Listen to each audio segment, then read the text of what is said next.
Buenas tardes para todos. Esto no es una librería, esto es una editorial.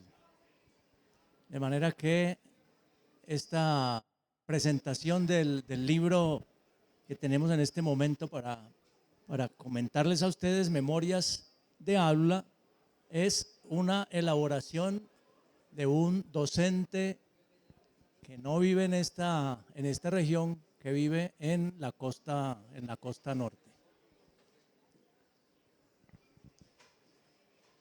Es una experiencia, digamos, la de un maestro, sobre todo cuando es en la básica y en la media, acceder a la escritura.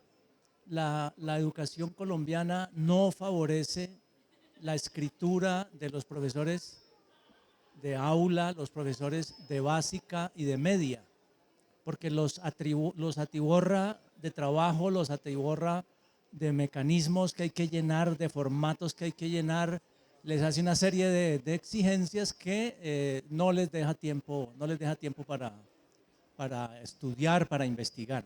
De manera que ya esa es el primer acontecimiento, digamos, de este libro, y es que un maestro que fundamentalmente ha desarrollado toda su experiencia en la educación media y en la educación básica, haya tenido tiempo para elaborar un libro. Entonces, la primera pregunta sería en relación con los interlocutores, porque particularmente tú vives en un pueblo, en una población, en Maicao, que es una población en la que uno diría se multiplica la dificultad para hacer un grupo de investigación, para investigar, para escribir. Entonces, ¿cómo fue posible concertar el encuentro para que en esa región, digamos, tan difícil se pueda hacer una elaboración como este libro? Bueno, hay una canción del folclore vallenato que dice: al guajiro hasta la muerte nos llega tarde. O sea, nosotros tenemos ese estigma y el debate pedagógico no es una novedad ni escapa a esa realidad. Es muy, pero muy escasa. Inclusive la Universidad de La Guajira poco fomenta la investigación en educación. Es muy limitada la producción investigativa en el campo de la educación, menos aún de la educación básica y media. En ese sentido, un momento crucial para nosotros involucrarnos en este proceso de investigación y de escritura tiene que ver con la maestría que desarrollamos en la Universidad de La Guajira, pero en convenio con la Universidad Pedagógica Nacional. Allí encontramos primero unos maestros interlocutores que nos permitieron despejar un panorama de inquietudes, y segundo, organizar un grupo que jocosamente lo llamaron Los Sabios, el grupo de Maicao. Y ese fue el escenario para nosotros. ¿El grupo no estaba constituido antes de entrar a la maestría? Como estábamos constituidos como grupo, no para estudiar ni para escribir, sino como amigos. Pero la maestría sirvió de soporte, de plataforma, para confirmar ese grupo entre Jorge Rincones, que ya era un veterano, ya hoy no está en el gremio, Javier Ruiz y Edgar Tamayo. Con ellos iniciamos un proceso que para mucha gente era extraña, que nosotros nos reuniéramos, por ejemplo, todos los miércoles al calor de un té para conversar sobre lo que estábamos trabajando. O los fines de semana. A 40 grados de temperatura. Sí. Y que nos reuniéramos los fines de semana en la Casa de la Cultura a estudiar, que nos reuniéramos en cualquier del patio de lo que es nuestras casas a estudiar. Ese era un rol extraño, pero nosotros sabíamos que estábamos en lo correcto, que la única manera de poder despegar y dar cuenta de lo que uno quiere como maestro es en un colectivo. O sea, solo creo que no hubiéramos podido alcanzar mayores logros de sistematización, mayores logros de aprendizaje, mayores logros de escritura y de desarrollar las ideas que comparto en esto y en los otros textos que he escrito. Las ideas que he compartido y que algunas veces me han publicado en revista Educación y Cultura de la Federación Colombiana de Educadores, y muchas de las cosas que he vivido en la escuela es lo que comparto en cada uno de mis textos, porque no había otra forma de desalojarme en mi experiencia como maestro, sino escribiendo aquello que yo vivo, aquello que yo siento, aquello que yo padezco incluso, y eso es lo que es el rastro y el rostro de lo que yo estoy plasmando en mis textos de escritura y lo que he publicado. Bueno, digamos, ese es un factor muy importante, el tema de la interacción, de poder tener pares con los cuales hablar, con los cuales comunicarse, porque cuando uno está solo uno no sabe si está delirando, se necesita otro que le diga para dónde va lo que uno está escribiendo. Pero esa es una dimensión, digamos, que cobra fuerza, según dices, al introducirse todos en los estudios investigativos de una maestría en educación. Pero hay otro factor muy importante, que es el tema de la relación con los estudiantes, de la práctica propiamente dicha. Bueno,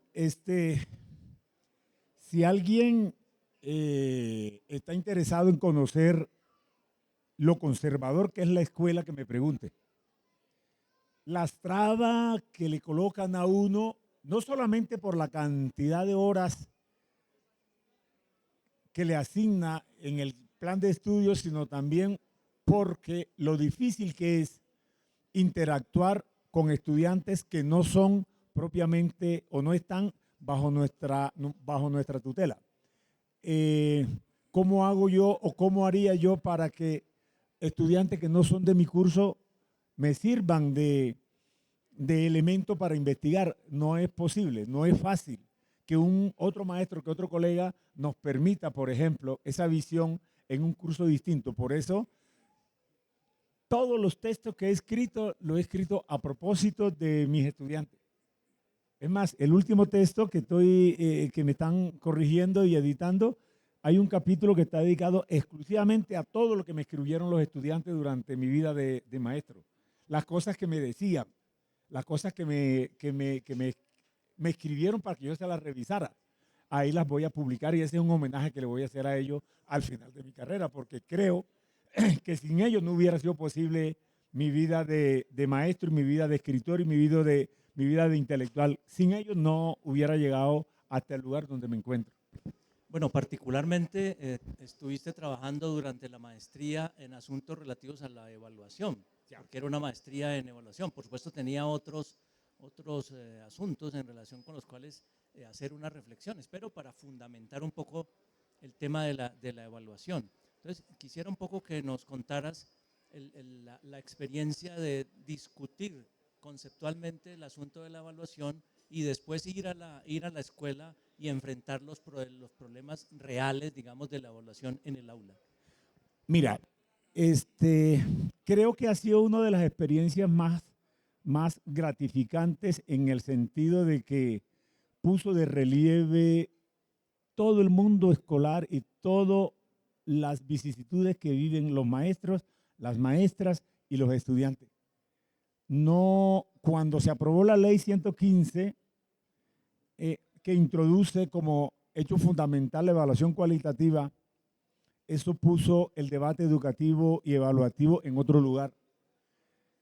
En un texto que yo escribía, yo decía, solo los intelectuales que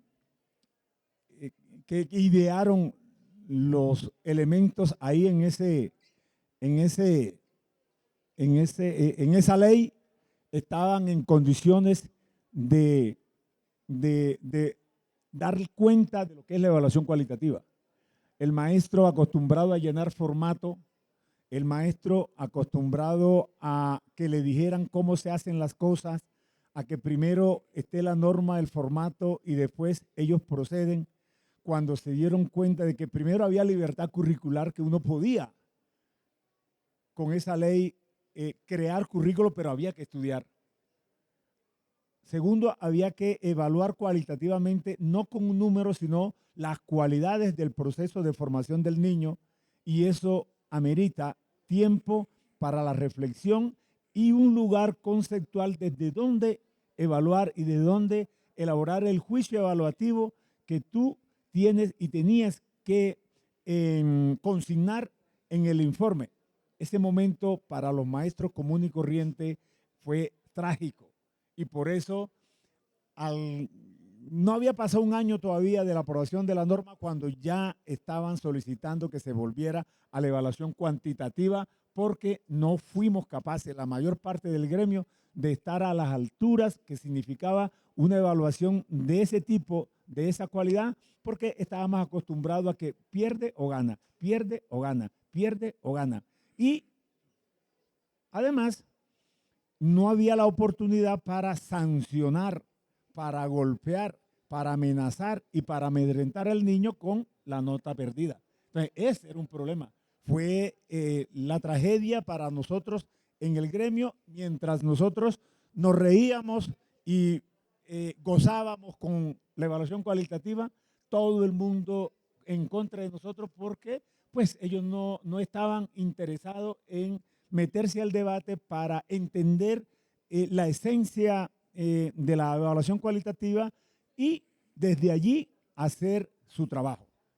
Esa fue mi experiencia. Ahora, ¿de qué me sirvió esa experiencia? Además de la escritura, ¿de qué me sirvió para darme cuenta que la Ley General de Educación en esa parte no fue un producto de un debate académico generalizado entre los maestros de base común y corriente, sino fue la resultante de unos intelectuales muy buenos que la idearon, pero que nunca consultaron qué iba a pensar el maestro de la vereda, del colegio, de la escuela, de la zona más apartada. Nunca consultaron eso y cuando se llega al salón de clase, ahí comienza la tragedia para los colegas que no estaban interesados. Y nos tocó, Guillermo, nos tocó volver. O sea, hoy en día ya uno elabora el juicio, pero el maestro y el directivo y el padre de familia va directamente al número. O sea, ya está condicionado a ir directamente al número. Inclusive los mismos, Carlito, los mismos padres de familia ni siquiera leen el juicio evaluativo que tú escribes, que está al lado, el descriptor, sino que miran, ganó o perdió el número. Listo. Pero eso me sirvió para adentrarme en otros temas. Por ejemplo, escribí un texto sobre cómo piensa el maestro desde su práctica pedagógica y su práctica evaluativa. O sea, qué subyace en la formación del maestro cuando ese maestro ejerce el proceso evaluativo. O sea, eso ayuda, permitió y me estimuló a seguir escribiendo y a seguir produciendo y a mirar con cierto recelo la mayor parte de colegas porque siempre tuvieron el problema evaluativo como un hecho accidental, como un hecho rutinario, y yo creo que la evaluación es mucho más que colocar un número o colocar un juicio. La evaluación habla de mundos posibles en la mente de cada chino que tienes ahí al frente. Te permite la evaluación mirar esas realidades. ¿Cómo haces tú para desde ese proceso evaluativo ayudas al niño a que se forme como un sujeto, a que piense, a que analice, a que observe, a que vea el panorama que le toca vivir, la realidad que le toca vivir? ¿Cómo haces tú para desde ese ejercicio evaluativo saber qué es lo que te quiere decir el niño en cada mirada, en cada simbología, en cada hecho en tu interlocución con ellos? Me haces pensar por lo que decías ahora sobre el diseño de esta nueva política de la evaluación cualitativa y el enfrentarse, digamos, a la situación real de los docentes. O sea, es un poco paradójico, digamos, si no se diseña una política, ¿cuál sería entonces, qué sería entonces lo que harían los maestros? Y cuando se diseña una política, entonces de todas maneras hay una reacción de eso no fue consultado con nosotros. Entonces, ¿cuál es hay como una cosa, un círculo vicioso, digamos, Sí, entre la posición del docente y la posición de quien diseña la política educativa? mira, en estos momentos estamos precisamente en eso. O sea, qué es lo que subyace en esa necesidad de formar y qué tipo de maestro deben formarse para poder abordar de manera competente y estar a la altura del trabajo de maestro? Eso no. O sea, yo no lo creo que ya hoy sea un debate. El trabajo del maestro debe ser un trabajo intelectual, o sea, debe ser una formación académica al más alto nivel que le permita asumir su día a día en el salón de clase, en los pasillos escolares, como un acto de investigación y no solamente como un acto laboral. O sea, el trabajo del maestro debe ser sustentado en la investigación, en la explicación, en la sustentación y en la escritura de las experiencias que está viviendo y que está desarrollando. Y lamentablemente eso no está sucediendo. Ahí vamos, estamos en un debate en el nodo el 6 de junio sobre la profesión docente, sobre la calidad de maestro que necesitamos en la Universidad Pedagógica Nacional. Estoy participando en eso.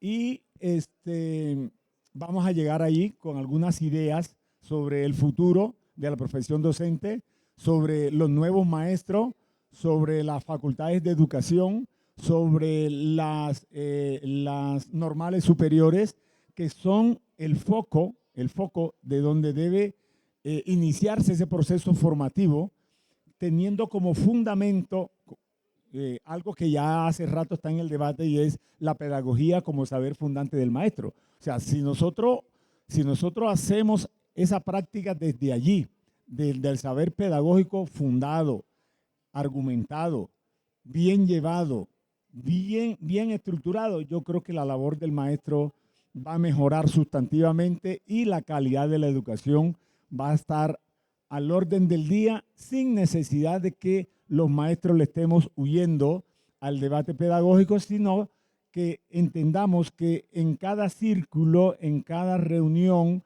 en cada momento de nuestro trabajo, se puede hablar de pedagogía, de enseñanza y de saberes disciplinares allí en el aula de clase. Ahí entroncamos otra vez con algo que se consideró antes, y es el asunto de la calidad. Es decir, ¿qué significa la calidad? Mientras tú eres el encargado de tener una relación cotidiana con los estudiantes y observas los desarrollos, las dificultades, etcétera, es decir, que tú puedes dar cuenta de la calidad de lo que está ocurriendo, ¿sí? Lo que ha venido pasando desde el 91 para acá es que se le ha quitado al docente ese lugar de entender, de ponderar lo que está ocurriendo. ¿Cómo? Mediante las evaluaciones masivas. Es decir, que ahora el juicio sobre lo que está ocurriendo en educación se obtiene a través de unas evaluaciones masivas y el juicio del docente no tiene un lugar. ¿Qué piensas de eso? No, o sea, el enorme daño que le ha hecho a la formación de maestro el problema de las pruebas masivas estandarizadas. Hoy los colegios prácticamente giran y son tenidos en cuenta de acuerdo a un ranking que tienen y que publican y que inclusive les sirve como propaganda, como merchandising, para que los estudiantes vayan allá a ese colegio. Ves a ese colegio que allá salió el mejor puntaje del IFE. Allá ese colegio es el mejor porque allá está el mejor puntaje del IFE. Y ese es el indicador que tienen hoy como referente. Y uno podría decir, ajá, ¿y qué pasa con los otros factores que juegan en la educación? ¿Qué pasa con, por qué no se preguntan si un niño está en condiciones de aprender cuando no tiene nada en el estómago, cuando no ha podido digerir?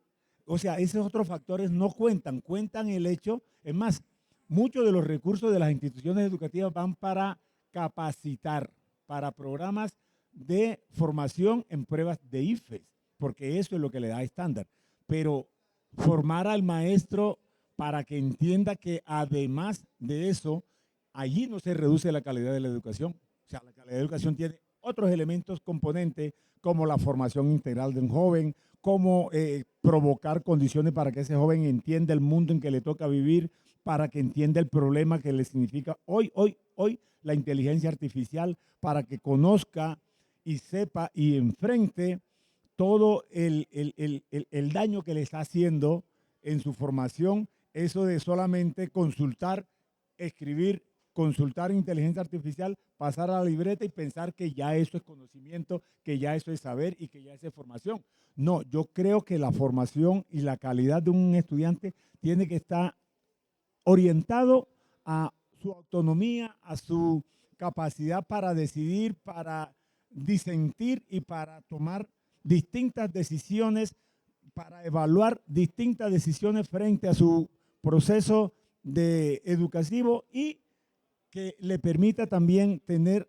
los suficientes elementos para enfrentar el mundo complejo que le toca vivir. Eso para mí es calidad de educación. No si sacó buen puntaje o no sacó buen puntaje, porque inclusive puede ser que hasta se copie. Ahora con el asunto, pues yo conozco en la Universidad del Magdalena, creo que fue hace 2 años, 3 años, que habían jóvenes que estaban capacitados y le hacían los estudiantes las evaluaciones para que pasaran en las universidades. O sea, uno no necesariamente una prueba estandarizada puede hablar y dar cuenta de la calidad de la educación. Ese es un factor demasiado polisémico que tenemos que tener presente, pero al cual no podemos renunciar. Yo no creo que tengamos que renunciar a formar mejores estudiantes, a que alcancen mejores logros de aprendizaje, pero que no considero que en una prueba eso sea el factor determinante.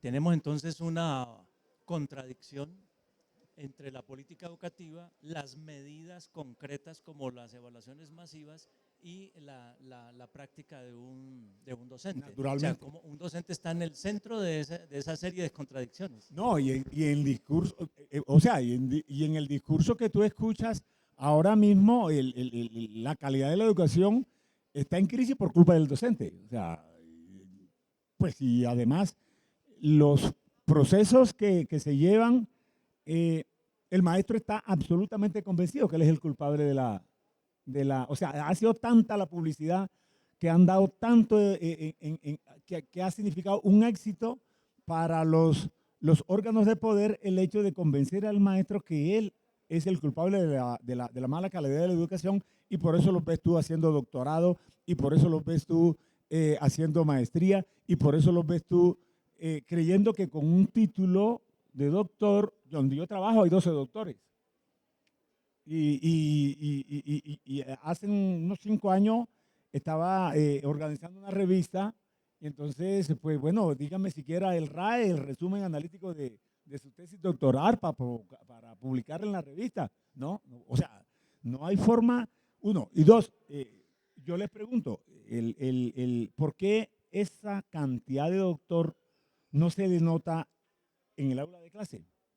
Fíjate, a pesar de ser de derecha, cuando estuve por la Secretaría de Educación, te voy a contar una historia, le escuché a Gina Parodi, que nos dio un informe que dijo, el escalafón en el departamento de La Guajira se ha disparado con una cantidad de maestros doctores, pero la calidad no mejora. Ella había observado ese detalle, que, o sea, la cantidad de doctores que hay, pero la calidad de educación sigue siendo la misma.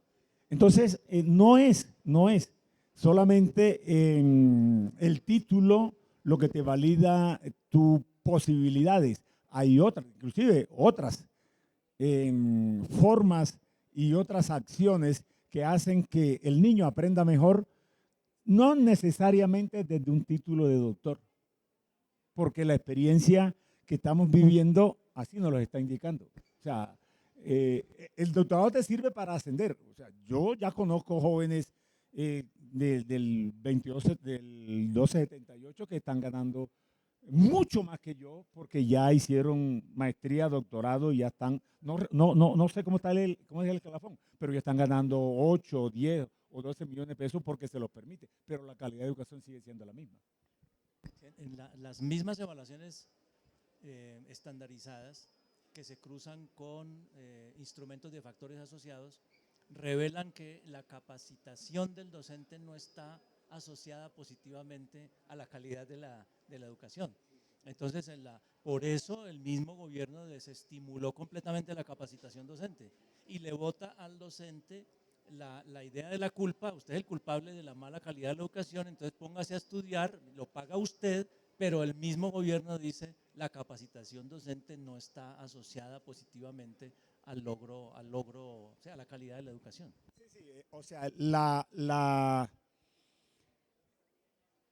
capacitación del docente, yo creo que entró en crisis desde el momento en que comenzaron a creer que cualquier profesional de cualquier área, sin necesidad de pasar por una facultad de educación, podía ser un excelente maestro.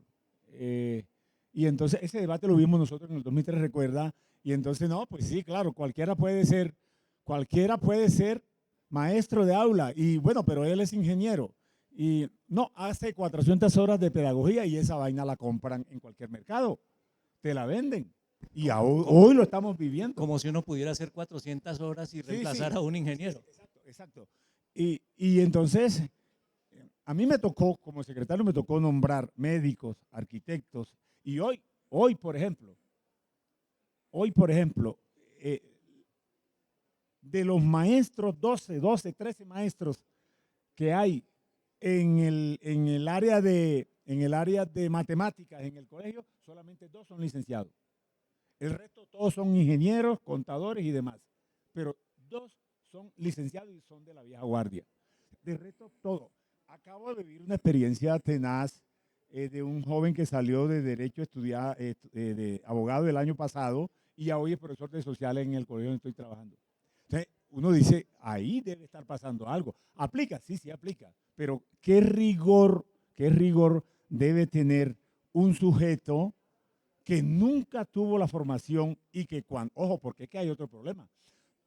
Nunca tuvo la formación en pedagogía didáctica para dar una clase, para ponerse a dar una clase de la noche a la mañana. Es que dar una clase habla de una facultad, de un arte, de unas cualidades de las cuales uno debe estar habitado para poder hacer y creer y saber que estamos enseñando. Entonces pasan esas cosas. ¿Por qué? Porque la politiquería, a pesar de eso, la politiquería se presta para ese tipo de circunstancias. Entonces uno dice, ¿de qué calidad de educación me van a hablar a mí? Si los maestros que estamos trabajando ya, un abogado reemplaza a un maestro de ciencias sociales, un trabajador social reemplaza a un maestro de ciencias sociales, cualquier persona que tenga ese tipo reemplaza a un maestro. Es decir, ven solamente eso como un trabajo y como un ingreso. No lo ven como una profesión que debe estar mediado por un saber que te habilita a ti para dar cuenta de un acontecimiento que se llama una clase en el aula. Entonces, bueno, que conste aquí para todos que los maestros les pagan un salario pero tienen 2 trabajos, porque saber, por ejemplo, matemáticas, ciencias sociales, etcétera, ese es un trabajo. Claro. Pero estás diciendo que hay otro trabajo y es cómo colocarse en el contexto de la relación con unos estudiantes. Eso es un trabajo, eso se llama pedagogía. Claro. Eso es lo que llamabas ahora rato el saber pedagógico. Claro, o sea, y es que ese es el problema, o sea, no es recortar un pedacito, recortar por allá y llevárselo al estudiante en condición supuestamente, presuntamente de una clase. No, yo creo que cada evento, cada momento, cada acto en el salón de clase debe estar mediado y sustentado en un saber. No solamente el saber disciplinar, historia, economía, filosofía, ciencia política, sino también el saber fundante del maestro, que es lo que te habilita a ti para entender y mirar en profundidad a los 30 estudiantes que tienes allá al frente. A veces son hasta 40, pero no son uno. Hay 30 o 40 universos que tú tienes que estar pendiente de saber cómo le vas a responder frente a 30 o 40 preocupaciones que te van a enfrentar contigo durante la clase. Hay que estar preparado para eso. Y eso es lo que no está sucediendo en estos momentos, ni está pasando. Por ejemplo, lo que yo observo en las facultades de educación es que están confundiendo el debate pedagógico con el debate psicológico. Pues una vez en Valledupar escuché a unos maestros de la UPC hablando de un debate pedagógico, decían ellos, estaban hablando de Vygotsky y estaban hablando de Piaget. Yo le digo, pero eso no es un debate pedagógico, es un debate psicológico. Y ellos me dijeron que no, pues, ¿tú quién eres? No, pues, vamos a un debate pedagógico. O sea, el hecho de enseñar, porque una cosa es saber cómo es que el niño produce y elabora en el cerebro las ideas, y otra cosa es que tú estés en condiciones de llevarle un mensaje pedagógicamente hablando para que el pelado aprenda. ¿Ya? Y en ese debate es que están hoy confundiendo, diluyendo el saber pedagógico con el saber sociológico, con el saber psicológico, y eso hay que aclararlo, hay que deslindarlo para poder tener facultades de educación y normales superiores que respondan al reto de formar maestros para que enseñen, para que sean uno enseñante, como dirías vos, para que haga las señas adecuadas de tal manera que el pelado aprenda, porque somos enseñantes. No podemos desdibujar eso, pero enseñante quiere decir haga la seña, haga las piruetas, haga los procedimientos, use recursos, use elementos para que ese pelado aprenda. Y ojo que no es uno, son 30 y no todos aprendan de la misma manera, en el mismo sentido y en la misma unidad de tiempo. Tenés que saber que hay niños, ojo, que ahora nos metieron otro problema, y es que tenemos que aceptar en el salón de clase niños con dificultades, necesidades educativas especiales, y tenemos que tenerlos ahí y tenemos que saber qué hacemos con ellos. Y pues sí, claro. Y si ustedes no nos formaron para eso, ¿por qué nos los van a exigir? Todo para evitarse el pago de los especialistas en Eso, lenguaje braille, en lenguaje de señas. Bueno, hay una cosa que mencionaste ahí ahora que pasó muy rápido, eh, y es la parte administrativa, o sea que tú tuviste un cargo en la posición administrativa. ¿Cuál es la experiencia como eres un docente, no eres un político en ese sentido pues de administrar la educación, pero tuviste ese momento? ¿Cuál es la experiencia de ese momento? Hay una parte de un poeta cubano que dice: conozco el monstruo porque conviví con él. O sea, ni pocas personas me pueden echarme a hablarme de eso, porque inclusive como pocos, yo volví a ser maestro después que salí de la secretaría. Pues todo el mundo se sorprendió, porque ¿cómo así? Después de ser secretario de un departamento, usted va para un salón de clases. No, si es que yo estudié eso. O sea, yo estudié fue para eso. Y ya fui secretario, ya conozco esa experiencia, y ya sé qué puedo hacer. No solamente desde mi condición de aula, sino desde condición de administrativo. El gobernador me preguntaba: ¿por qué tú te entiendes tan bien con los maestros? Sí, porque yo soy maestro. Ya, yo sé cómo piensa. Cuando le intentaron hacer un toma, le digo: bueno, está bien, vamos, una protesta, se tomaron la secretaría, bueno, está bien, vamos a tomarnos la secretaría. Yo de secretario y ellos de maestro. Vamos a tomarnos la secretaría, pero de aquí no sale nadie. Ni yo ni ustedes. Y dígame cómo voy a hacer yo para tramitar las soluciones que ustedes están pidiendo, si estamos secuestrados aquí. ¿Cómo hago? Entonces, ese fue uno de los momentos más cruciales que el gobernador me preguntaba: bueno, ¿tú por qué te entiendes también con los maestros? Porque yo soy maestro. Y uno, dos, allí fue donde te dije que cuando comenzó la hecatombe ese de nombrar un médico, ganó el concurso para básica primaria. Médico. Y tuvo la infortunio de que le tocó de coordinador a Edgar Tamayo.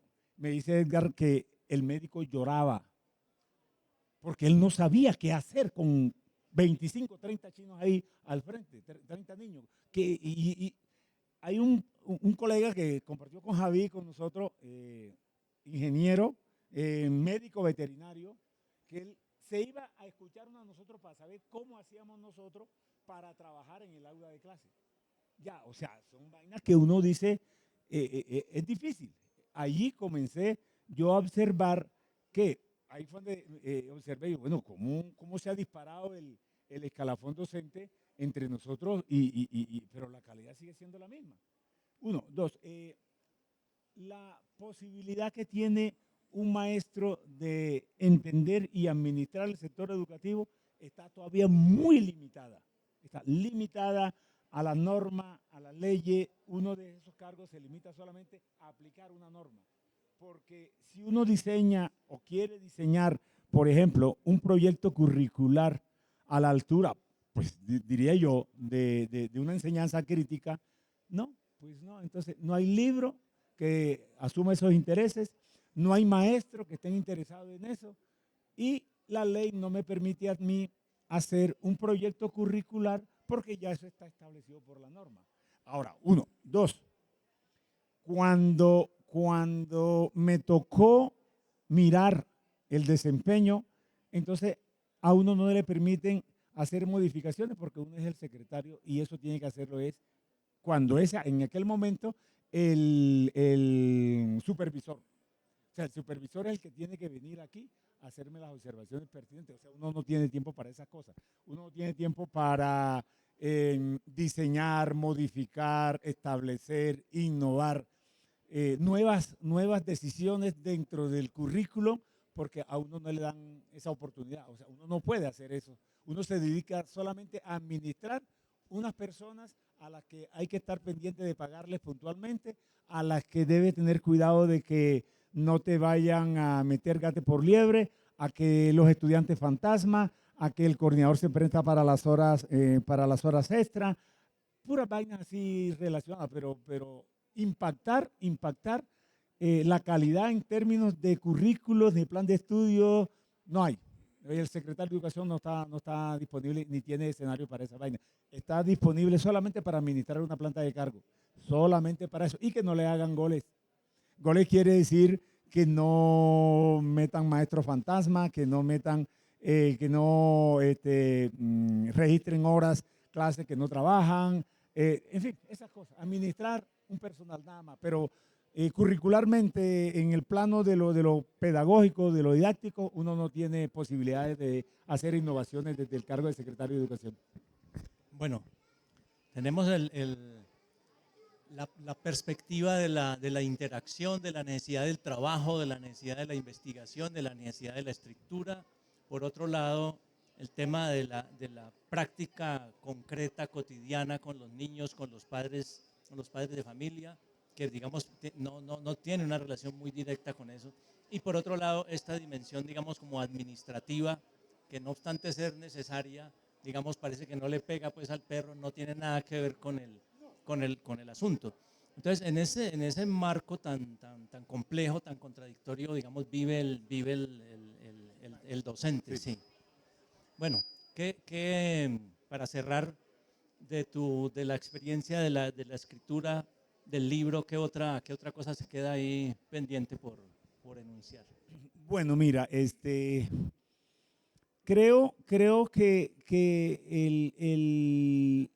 un elemento concomitante con esto de ponerse a escribir es algo que les comenté. O sea, si quieren saber las trabas que pone la escuela y pregúntenme. O sea, cuando empecé, que todavía no estaba solvente porque no tenía mayores niveles de ingreso, a mí me aprobaron una ponencia para llevarla sobre historia, para llevar a la UPTC. Ya, la escribí con mis estudiantes, historia de barrio, con mis estudiantes, nada más. La sistematicé, hasta me la publicaron ya. Y yo bueno, me la aceptaron para eso. Y entonces, esa fue la primera experiencia que tuve de la traba que pone la escuela. Y hice la solicitud en el consejo directivo la aprobó, pero la rectora me dijo, es que yo soy la ordenadora del gasto y para eso no hay plata. Yo dije, bueno, lindo, así es que es. Pues hable con claridad. Ella es la ordenadora del gasto y no puede. Y peor aún cuando en una ocasión iba a llevar 2 ponencias a La Habana, en Cuba, y era una semana. Uy, eso fue el escándalo. ¿A ti quién te dijo que tú estás para eso? Fue lo que tú dijiste. ¿A ti quién te dijo que tú estás para escribir y para publicar y para estar en esos eventos? Y pues todas estas cosas nos las pagamos nosotros mismos. O sea, esto no es cuestión del colegio ni que Javi no, Javi se paga ese viaje acá a la Feria del Libro. Edgar se paga ese viaje acá a la Feria del Libro. Yo me pago y ellos se pagan también las cosas que han escrito por su cuenta. Si tienen un proyecto de investigación, tienes que sacar de tu bolsillo porque el colegio para eso no tiene recursos. Entonces, uno. Lo otro es la traba que pone el horario de clase. O sea, si tú quieres reunir 10, 20 o 30 estudiantes para trabajar el mismo tema y no son del mismo curso, tú no tienes la posibilidad. Tienes que esperar llegar otra vez a ese mismo curso, una experiencia nueva, distinta, con otros estudiantes, porque el horario no te lo permite. Tu horario de clase es ese y usted no puede estar jodiendo en un horario de clase y en un salón de clase que no es el suyo. Entonces, esas son vainas concomitantes, trabas que pone la escuela y que nosotros todavía, bueno, de pronto, no sé si la universidad, porque pasé un ratico por la universidad, pero no sé si la universidad, pero en la escuela sí padecemos de ese problema. Los colegas que se ponen reacio a prestarte unos estudiantes para que tú hagas una práctica con ellos, para que tú hagas un ejercicio con ellos. Colegas, los mismos colegas. Por eso yo les recomiendo a mis estudiantes que a veces me preguntan, dice, si usted quiere, a mis colegas, si usted quiere hacer una tesis de escritura, hágala con sus estudiantes y no ocupe a nadie porque te aseguro que te van a poner todo tipo de trabas. No, ahora no puedo, no, esos niños van a tener, no, exacto, esas son trabas de la misma escuela, inclusive que ponen los mismos colegas. Eso me quedó también como experiencia tratando de escribir esos 2, 3 libros que ya tengo casi en circulación. Bueno, muchas gracias. Tenemos entonces este libro publicado por la editorial Aula de Humanidades, Memorias de Aula, Memorias de un docente, cuyas vivencias, digamos, hemos vivido hoy un poquito tangencialmente, porque, digamos, la complejidad de la vida escolar es gigantesca. Entonces, bueno, muchas gracias a todos por su presencia, los que nos van a ver por el YouTube, también un saludo y bueno, aquí está el texto para que lo adquieran.